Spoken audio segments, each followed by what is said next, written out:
Hola, buenas noches a todas y todos.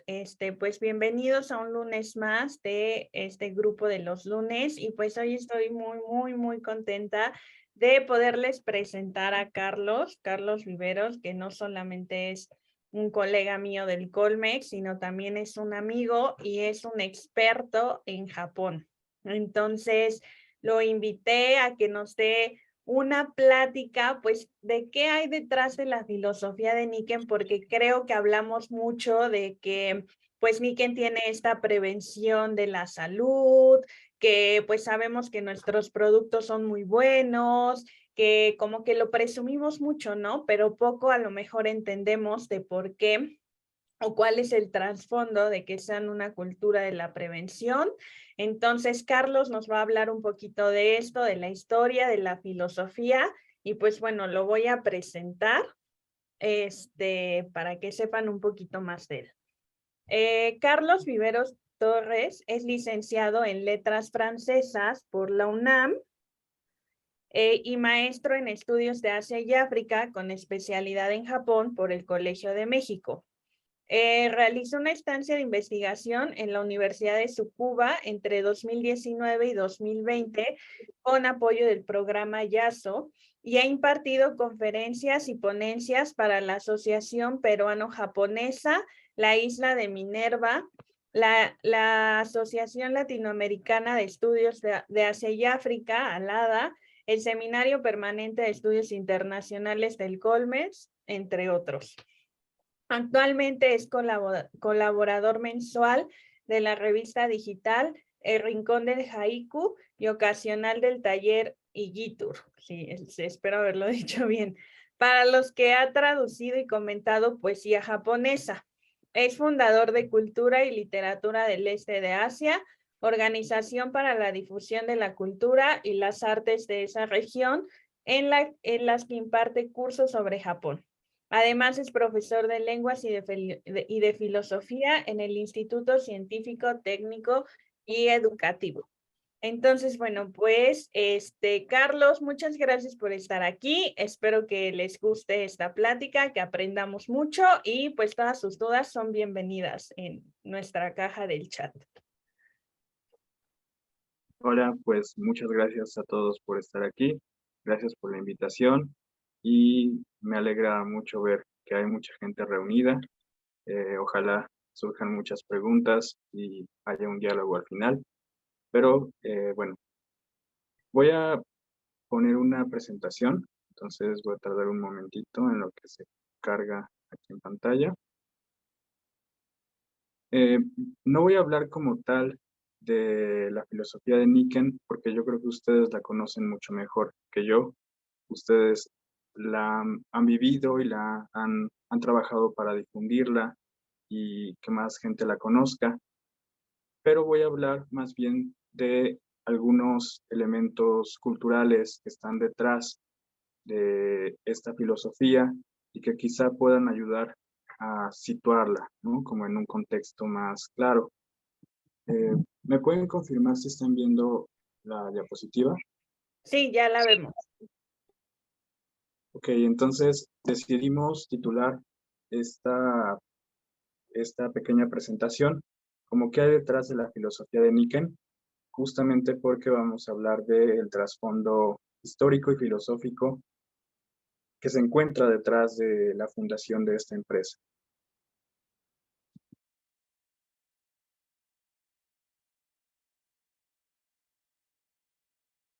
¿No? Entonces, antes que nada, quisiera comenzar con una reflexión acerca de qué es el Oriente, porque he escuchado en algunas ocasiones que algunas personas se refieren a filosofía oriental o a conocimiento oriental, pero creo que es un poco ambiguo y quizá también equívoco el qué significa esto.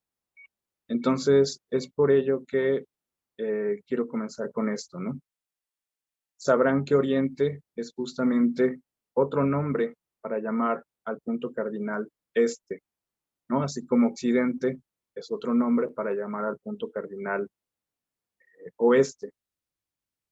¿no? La palabra oriente, pues viene del latín, oriens, ¿no? Que es el presente participio de orire, un verbo que significa nacer. Es decir, oriente se refiere al lugar en el que nace el sol, ¿no?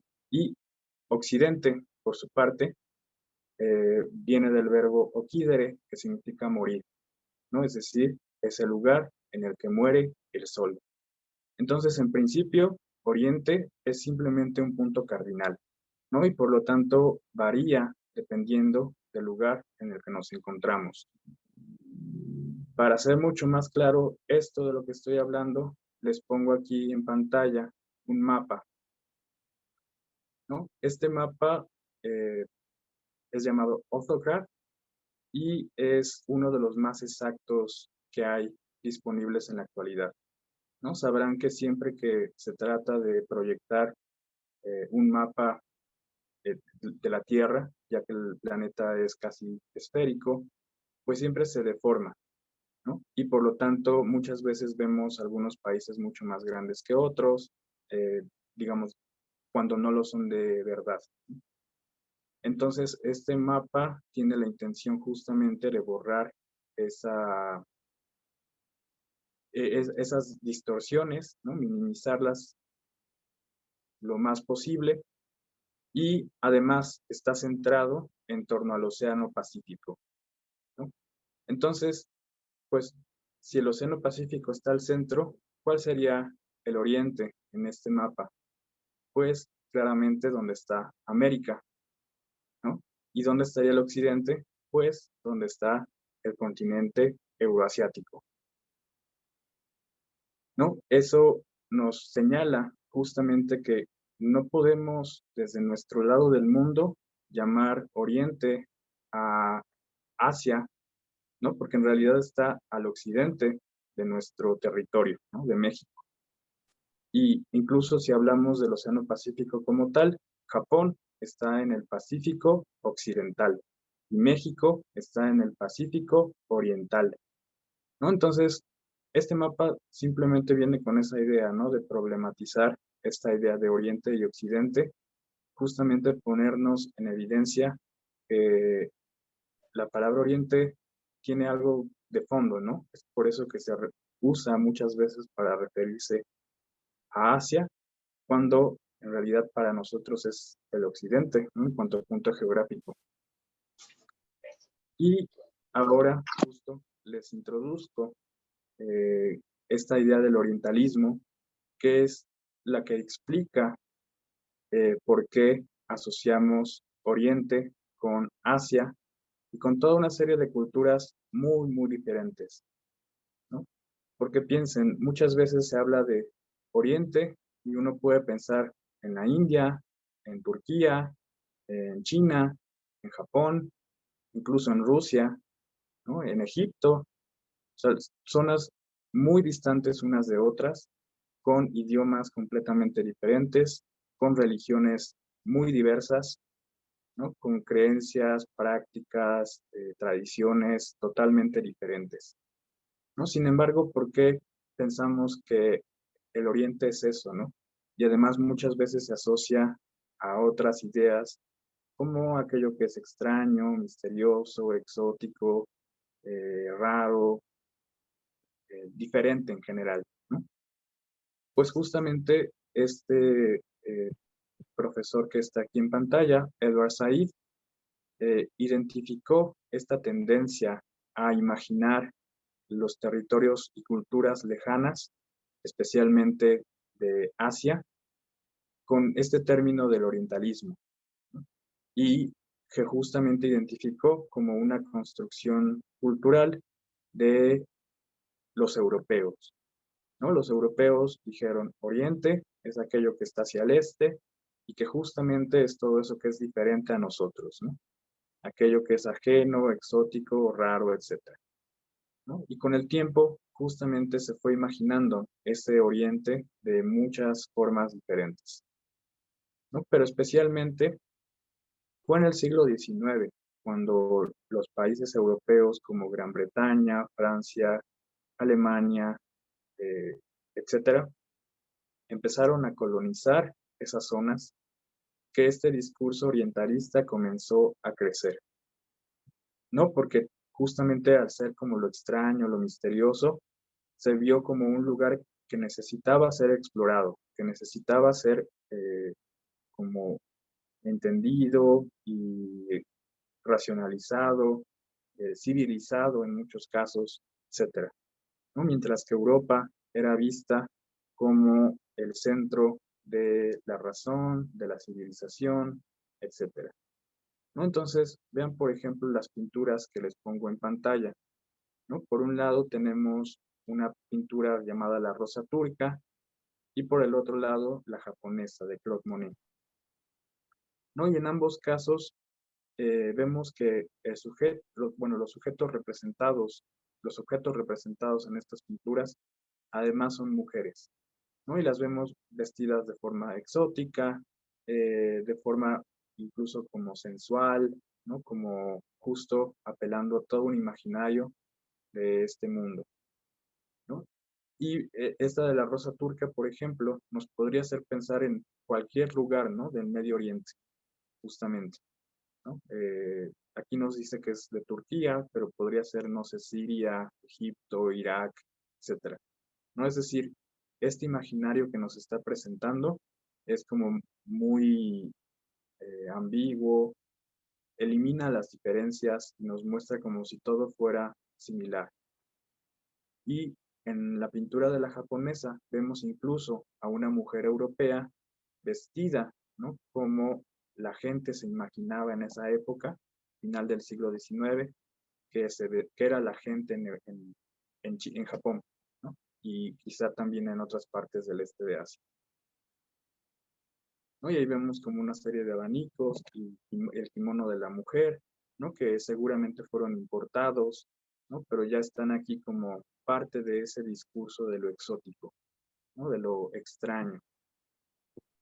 Entonces, pues justamente es problemático hablar así nada más del Oriente, porque nos puede remitir a cosas muy diferentes, ¿no? Cosas muy complejas y más bien toda esa complejidad y diversidad se elimina cuando hablamos de Oriente. Y bueno, también no quiero decir que sea completamente negativo utilizar este tipo de imaginario, porque me imagino que justamente como técnica de mercadotecnia a veces puede ser como útil apelar a estas ideas, ¿no? La gente no conoce exactamente las diferencias que puede haber a lo largo de Asia, ¿no? Si no han viajado, si no han estudiado esas zonas, etcétera. Y hablar del Oriente muchas veces se evoca cosas extrañas y misteriosas que pueden ser interesantes, ¿no? Y claramente, ¿no? También estas pinturas, pues, tienen bastante valor estético, ¿no? Y son bastante atractivas en muchos sentidos. Justamente hay que intentar reflexionar, ¿no? ¿De qué estamos hablando cuando hablamos de Oriente? Y justamente al hablar de Japón, quizá lo que están imaginando más bien correspondería a esto que les estoy poniendo aquí, la esfera cultural china, ¿no? O la sinósfera, que es una palabra más técnica, ¿no? Para hablar de esta esfera cultural. ¿Qué tiene, qué tiene de, qué tiene de característica esta zona? Bueno, ya lo vemos en la diapositiva, pero incluye países que tuvieron contacto y que fueron influidos por la cultura, ¿no? Por la población china. Eso incluye a Japón y también a las Coreas y a Taiwán y a Vietnam, ¿no? Y que justamente es una zona que se encuentra en el extremo este del continente eurasiático o colindando con el Pacífico Occidental. Y aquí les pongo justo algunos de los elementos que son comunes a esta esfera cultural china, ¿no? Y por los cuales podemos identificarlos justamente. Primero, el sistema de escritura chino, que fue adoptado por todos estos países que les acabo de mencionar y que lo fueron adaptando, ¿no? Poco a poco para sus propios idiomas. Pero todavía podemos ver en todas estas lenguas lo que quedó, ¿no? De este sistema de escritura. Luego toda una serie de prácticas y tradiciones comunes, ¿no? Que fueron aprendidas desde China y fueron después dispersadas por toda esta zona. Una muy evidente, pues, es el uso de los palillos, ¿no? Pero incluso aquí podemos ver diferencias, porque cada cultura también lo ha adaptado a sus propias necesidades, ¿no? Por ejemplo, en Corea utilizan sobre todo palillos de metal, ¿no? En Japón y China utilizan los de madera, pero los de China suelen ser más largos, porque en general la comida es para compartir, ¿no? La gente se sienta en torno a mesas grandes y necesita palillos más largos justamente para alcanzar la comida al centro, ¿no? Mientras que en Japón suelen ser más cortos, justamente porque suelen servirse comida individual, ¿no? Al menos esa es la forma más tradicional. Y también aquí se pueden incluir muchas artes y muchas prácticas sociales, etiqueta, etcétera, ¿no? Que era común a toda esta zona.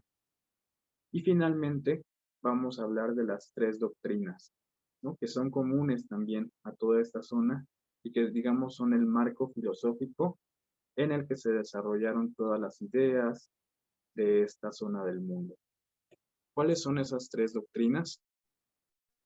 Pues las tenemos ahora en pantalla: el budismo, el confucianismo y el taoísmo, ¿no? Y estas justamente son algunas de las que aportan las ideas que pueden estar de base en la filosofía de Nikken, pero también en lo que identificamos como cultura japonesa, cultura china, etcétera, ¿no?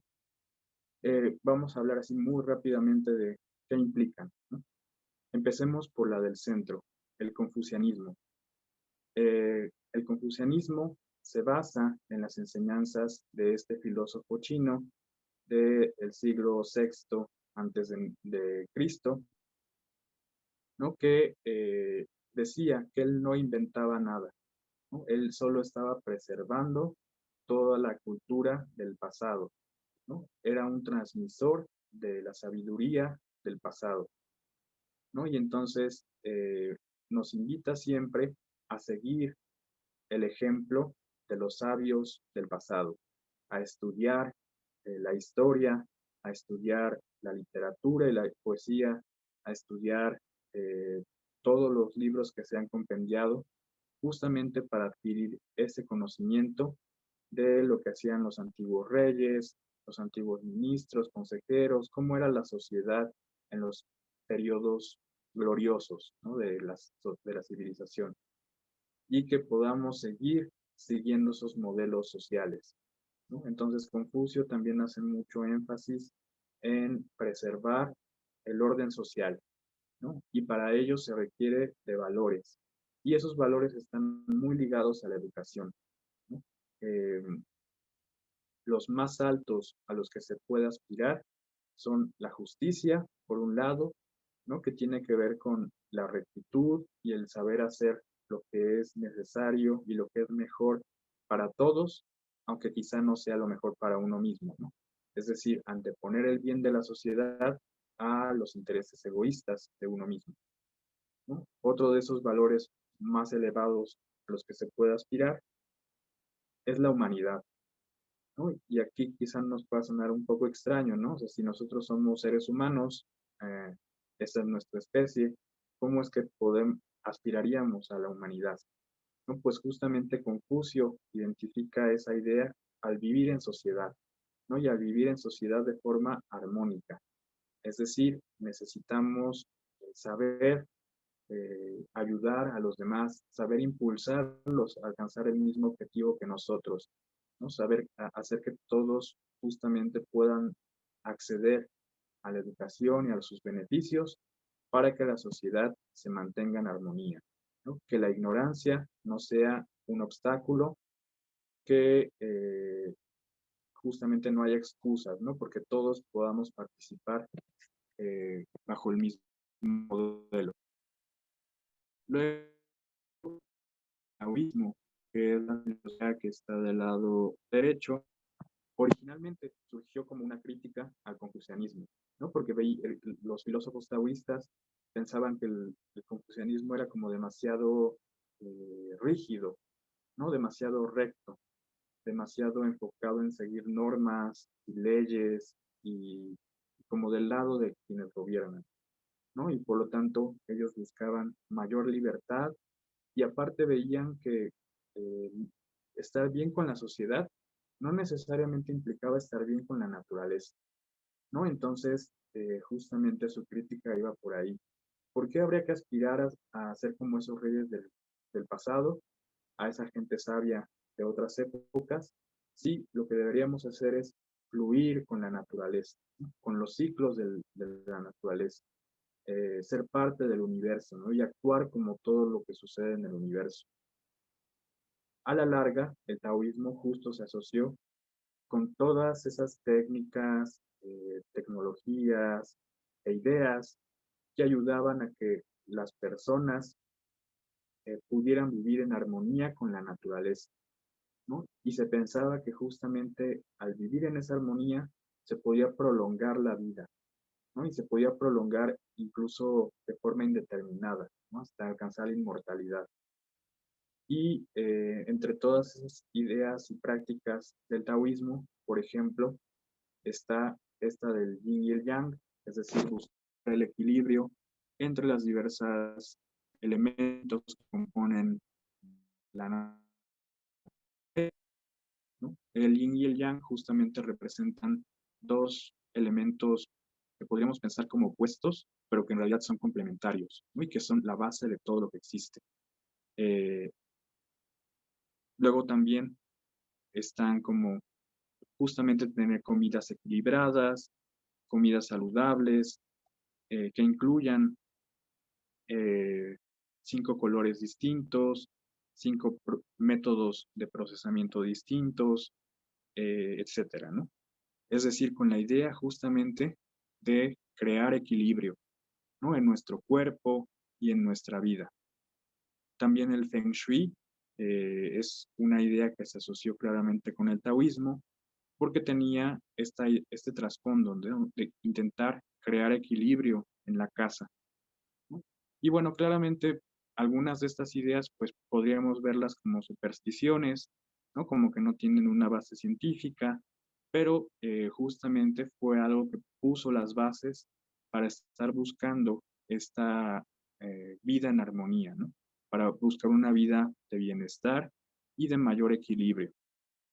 Y finalmente tenemos el budismo, que es la que está aquí del lado izquierdo. El budismo en realidad nació en la India y lo que ahora es Nepal, es decir, no en esta esfera cultural china, pero en algún momento prácticamente toda Asia era budista, ¿no? Y se volvió muy importante en esta región y entonces se volvió también en uno de los pilares de la sociedad, ¿no? ¿Y qué buscaba el budismo? El budismo, digamos, es una filosofía muy compleja por toda esta extensión de territorios en las que se difundió y por todos los siglos que han pasado desde su origen, se ha dividido como en varias escuelas con diferentes objetivos, ¿no? En la esfera cultural china, que incluye a Japón, la forma de budismo que se practica se llama Mahayana, ¿no? Y el budismo Mahayana lo que nos dice es que todos debemos aspirar a ser Budas, ¿no? ¿Y qué quiere decir eso de ser un Buda?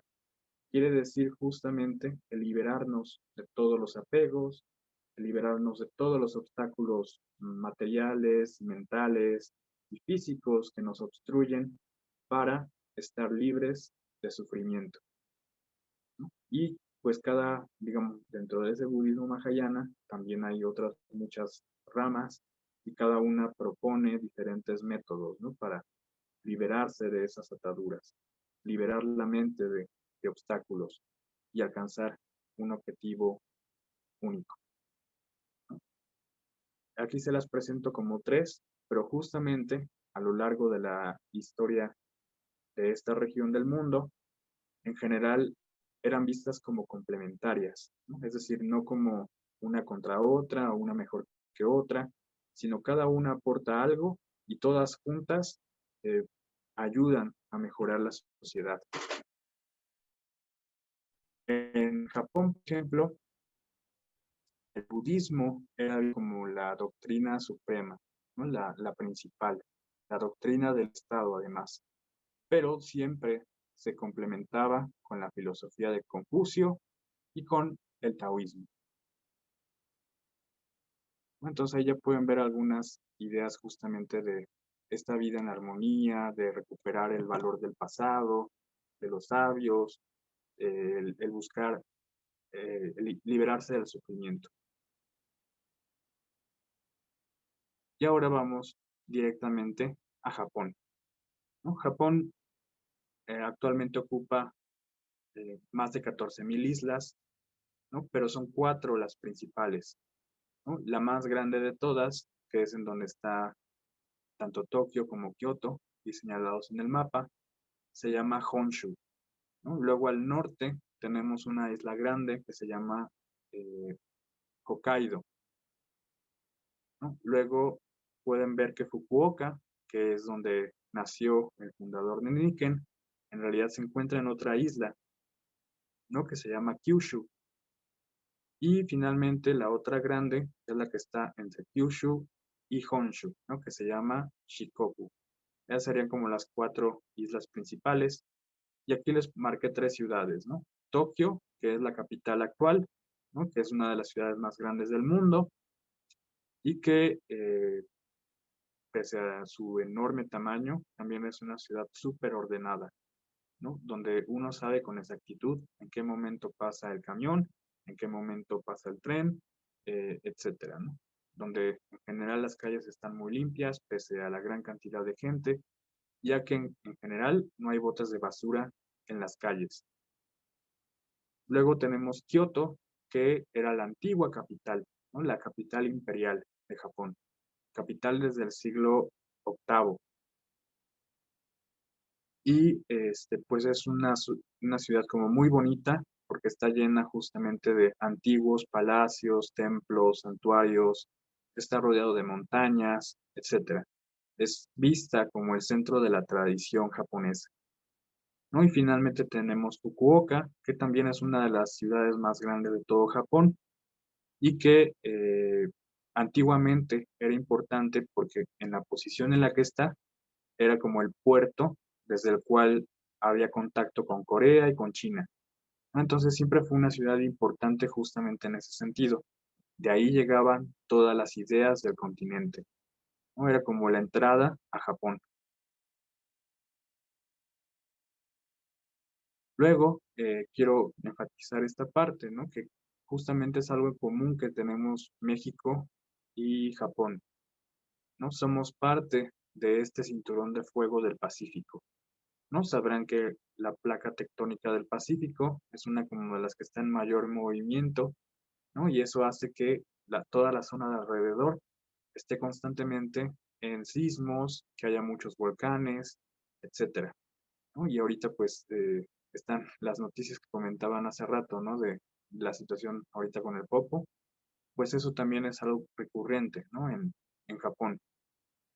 Seguramente sabrán, ¿no? De la triple tragedia del 2011, cuando un terremoto causó un tsunami y además de toda la destrucción que hubo por esos dos fenómenos naturales, una planta nuclear, ¿no? La de Fukushima, también sufrió daños, causó una liberación de radiación, ¿no? En una gran parte del país, sobre todo del norte, ¿no? Entonces, Japón también está siempre enfrentándose a esa clase de problemas, ¿no? Pero piensen justamente con estas filosofías de intentar preservar el pasado, de la armonía social y el orden, justamente siempre se intentó adaptar la cultura para hacer frente a esos desastres, ¿no? Entonces, esta situación geográfica tiene sus puntos malos, pero también buenos, ¿no? Y entre los buenos podríamos decir que el paisaje japonés pues está moldeado por esta situación geográfica, ¿no? Por ejemplo, seguramente conocen el Monte Fuji, ¿no? Que es una de las imágenes más famosas de este país y es un volcán, ¿no? Un volcán que se considera todavía activo, pese a que su última erupción fue en el siglo XVIII. ¿no? Sin embargo, podría estallar en cualquier momento y entonces siempre está bajo monitoreo, ¿no? Y lo mismo, por ejemplo, el que les pongo en la foto de abajo a la derecha, que es el monte Sakurajima, que se encuentra frente a la ciudad de Kagoshima, ¿no? Y pueden ver que también es un volcán activo, ahí en la foto está echando fumarolas, pero está justo frente a una ciudad y forma parte de un paisaje, ¿no? Que puede ser bastante impresionante. Entonces, pues los volcanes, así como en México, pueden ser muy bellos, pueden ser parte de un paisaje bastante atractivo, pero también hay que tener cuidado, ¿no? Y otro de los elementos relacionados con la situación geográfica son las aguas termales, ¿no? Piensen, por ejemplo, que si hay mucha actividad volcánica, pues es seguro que las aguas subterráneas en algún momento pasen por esas zonas de calor y se calienten, ¿no? Entonces emanen a la superficie como aguas termales, ¿no? Y en Japón se ha desarrollado toda una cultura bastante compleja en torno a las aguas termales, ¿no? Que son vistas como zonas de convivencia, zonas de relajación, a las cuales uno va justo para descansar, para pasar un buen rato, ¿no? Para después de una jornada de trabajo ir a desestresarse, ir a sentirse más cómodo, etcétera, ¿no? Y pues en México también hay aguas termales, ¿no? Solo que no se han aprovechado de la misma manera. Eh, yo solo conozco, por ejemplo, las de Tolantongo, ¿no? Donde, pues, digamos, quizá no están como, no tienen como una cultura todavía tan sofisticada en torno al uso de estas aguas, ¿no? Eh, que podrían quizá aprovecharse un poco más.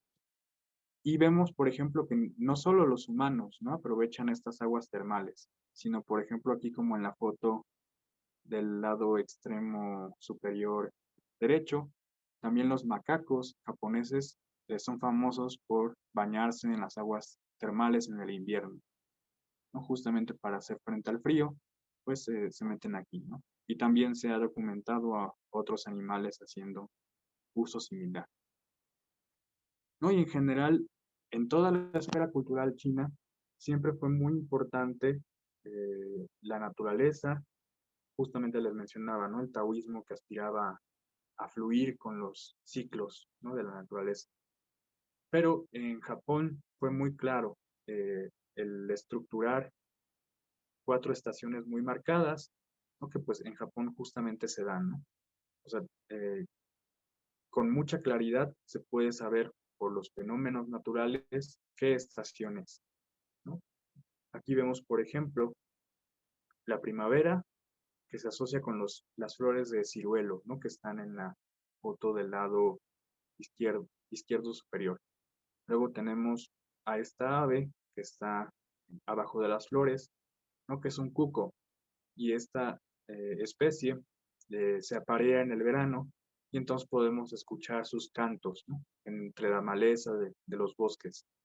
Y por eso se asocia con el verano, ¿no? Luego tenemos esta foto en la esquina inferior derecha, donde lo que se enfatiza es la luna, ¿no? Justamente la luna de otoño es pensada como la más bella de todas, justamente porque marca, esta luna llena, marca el periodo de las cosechas, ¿no? Entonces, por lo mismo también se hacían festivales antiguamente para contemplar esta luna, para festejarla con los productos de la cosecha, etcétera, ¿no? Y finalmente en la parte superior derecha tenemos un templo bajo la nieve, ¿no? Que nos recuerda entonces este ciclo de las 4 estaciones, muy marcadas en esta región del mundo, especialmente en Japón, ¿no? Y que fue como el marco de toda la cultura, o sea, en todas las artes, ¿no? Desde la poesía, desde las artes decorativas, la arquitectura, los jardines,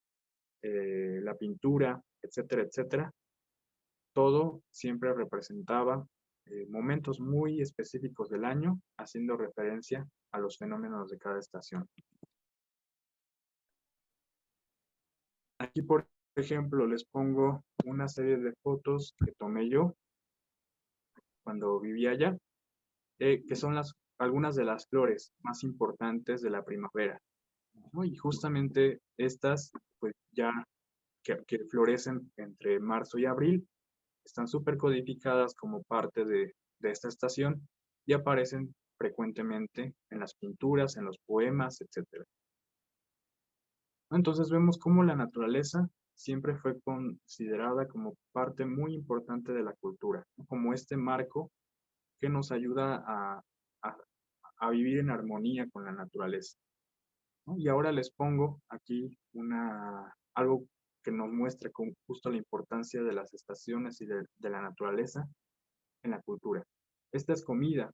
Washoku, la palabra que está al centro, significa como comida tradicional japonesa, ¿no? Y es un tipo muy particular de comida que se sirve en restaurantes tradicionales, en hoteles tradicionales, en templos, ¿no? Solo que en templos siempre es vegetariana, en los otros no necesariamente.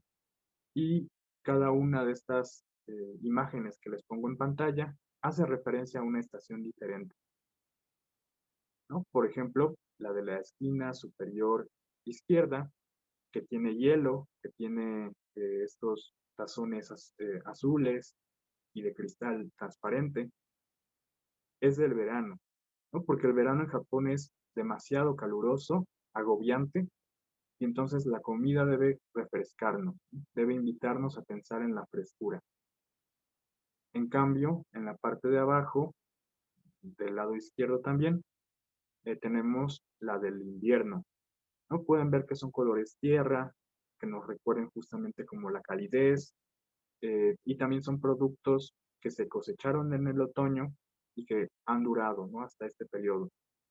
Arroz, diferentes verduras, tubérculos, hongos, ¿no? Y que además han sido hervidos y calentados, ¿no?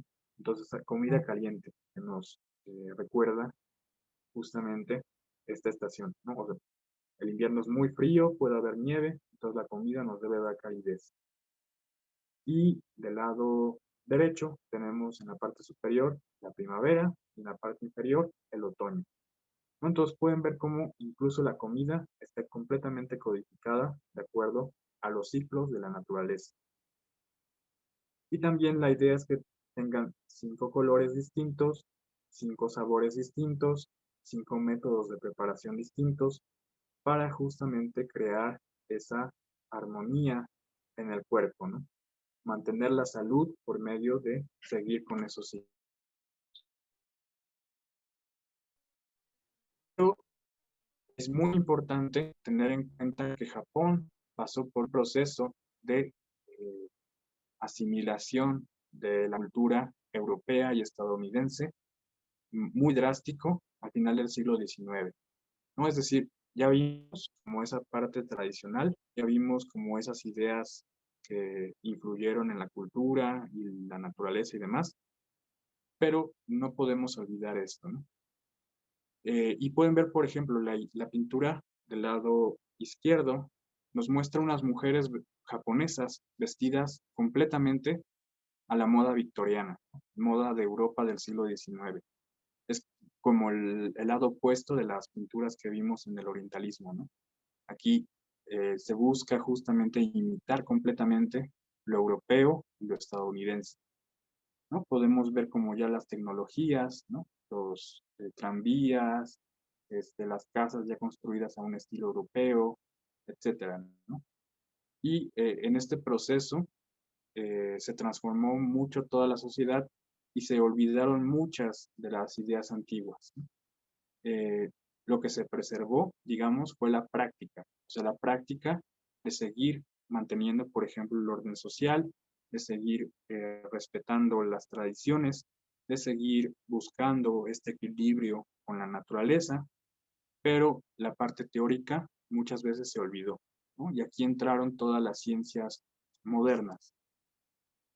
Y finalmente, ya para terminar, en esta breve presentación, les pongo aquí de dónde surge como realmente esta filosofía del bienestar. Como vimos, hubo este proceso de occidentalización, ¿no? Que llevó a que Japón se convirtiera en una potencia económica y bélica, ¿no? Que incluso un país fascista que invadió el resto de Asia, que causó matanzas horribles, un holocausto asiático, ¿no? Y después de la derrota en la Segunda Guerra Mundial, digamos, siguió con la intención de seguir siendo una potencia económica, ¿no? Con el apoyo de Estados Unidos, porque querían que Japón fuera como el eje anticomunista de Asia, ¿no? Y entonces muchas veces no se ponía atención a la naturaleza ni a la salud de las personas, ¿no? En este afán de crecer económicamente. Y, por ejemplo, aquí vemos del lado derecho algunos de los sobrevivientes de las bombas nucleares, ¿no? Que muchas veces como que fueron marginalizados en la sociedad justamente porque se quería ocultar todo este desastre, ¿no? Tanto social y todo lo que implicaba. Aquí vemos, por ejemplo, gente cuya piel está quemada, ¿no? Bueno, ya está cicatrizada, ¿no? Pero se sigue viendo los residuos de ese efecto. Gente que, por ejemplo, la chica de en medio, ¿no? Que perdió un ojo, etcétera, ¿no? Toda una serie de efectos muy dañinos a la salud.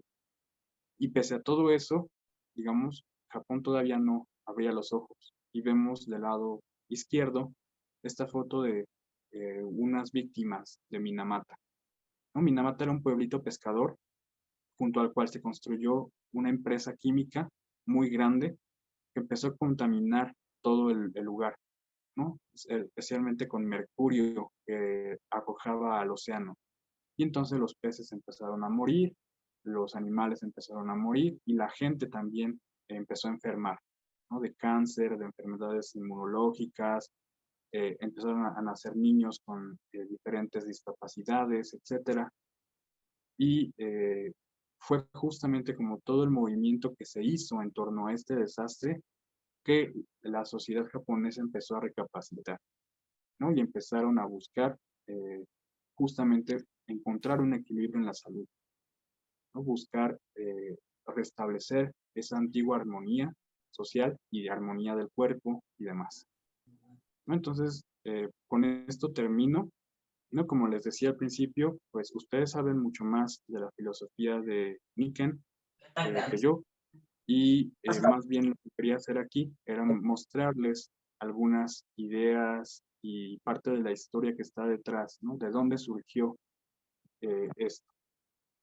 Bueno, entonces quito la presentación y creo que hay espacio para preguntas y comentarios.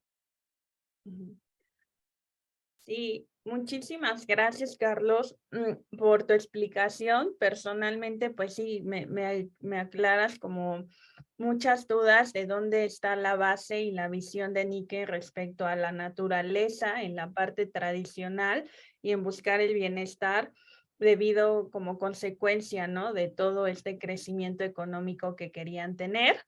Y pues justamente de tus fotos, Japón, Carlos ha estado en varias ocasiones en Japón. Entonces, de tus fotos, por aquí nos ponen que qué belleza. Y Anita López, si no me equivoco, tenía levantada la mano. Entonces, no sé si quieras abrir tu micrófono para comentar algo.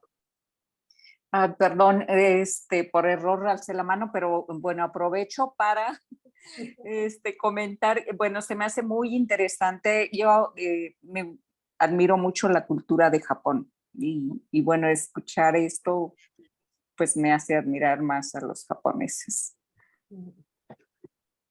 Muchas gracias, Anita. Bueno, ¿alguien más tiene alguna pregunta, duda, comentario que le haya surgido? Bueno, no, yo no es duda, pero me gustó mucho como ver todos los ángulos, ¿no? Desde las 3 religiones que predominan y que todas tienen que ver con la naturaleza. O sea, un poco lo mismo que dice Lari, como entender por qué les preocupó tanto crear productos que realmente trajeran la naturaleza a nuestra casa, a nuestro hogar, ¿no? Y eso, ahora sí que detrás está todo esto, desde la religión, sus muy marcadas estaciones del año que los hacen estar tan compenetrados. Y sabes qué me impresionó lo de los alimentos, que tienen que estar preparados de diferentes maneras para que nuestro cuerpo reciba todo. Entonces, pues sí, me gustó mucho, me gustó muchísimo. Yo creo que es muy interesante estudiar un poquito más a fondo todo esto, porque pues todos los que estamos aquí, muchos de los que estoy viendo las caras, tenemos muchos años en esta empresa y Luis Casuga, que es nuestro CEO y fue director en México, luego mundial, etcétera, nos ha como inculcado ese amor a Japón desde como esa parte tan respetuosa del ser humano. Eso es muy bonito, ¿no? Y creo que con esta pequeña plática, porque yo creo que esto tiene una profundidad increíble, pues sí nos diste una probadita de lo lindo que es Japón, ¿no? Ya, ahora sí que ya se me antojó haber estado como los que están ahorita, que ahorita tenemos un grupo grande en Japón y representándonos y pues bueno, te agradezco muchísimo que te hayas tomado el tiempo, la molestia de hacer la presentación y comprensible para nosotros, ¿no? Muchísimas gracias. Muchas gracias por tu comentario, María. Realmente me alegra que pues les haya dado algo, ¿no? Y que pues hayan entendido bien, ¿no? Porque a veces Sí, también tengo que fuera muy, muy especializada, ¿no? Pero ajá, eh, que sí se logró el objetivo de dar como una idea más clara, ¿no? Y de atraerlos más a Japón. exacto. Y entender lo de Oriente, eso yo dije, no, eso está muy interesante.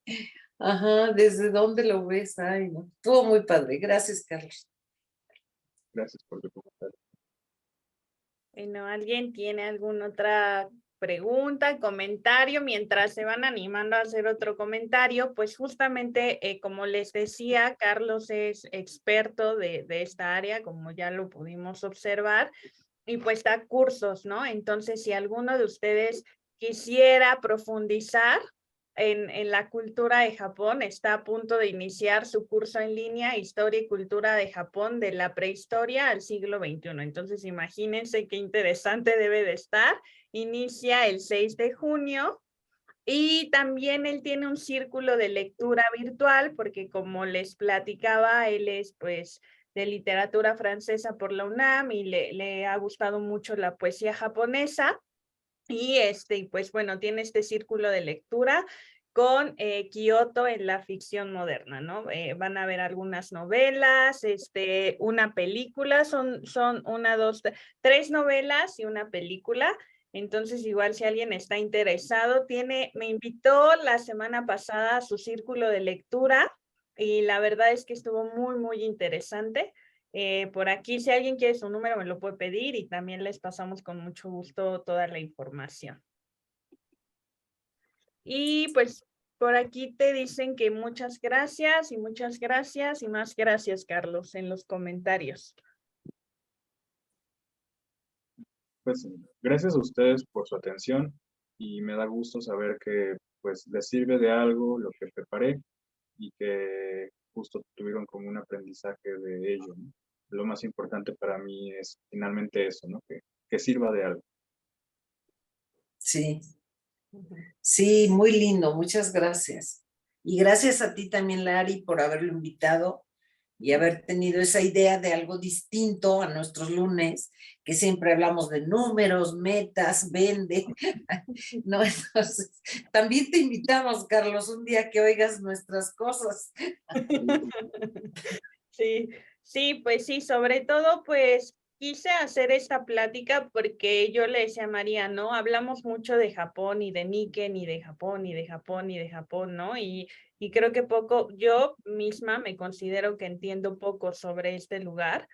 Y por eso dije, creo que Carlos nos tiene que dar una pequeña introducción y pues vamos a invitarlo a que también otro lunes nos dé algo sobre otro tema de Japón para que pues tengamos más bases para compartir Nikken. Claro, claro, si él acepta, encantados. Yo con mucho gusto. Pues muchas Y gracias. también de escuchar sus otras pláticas, ¿no? Ah, bueno. Muy bien, Carlos. Te esperamos el próximo lunes.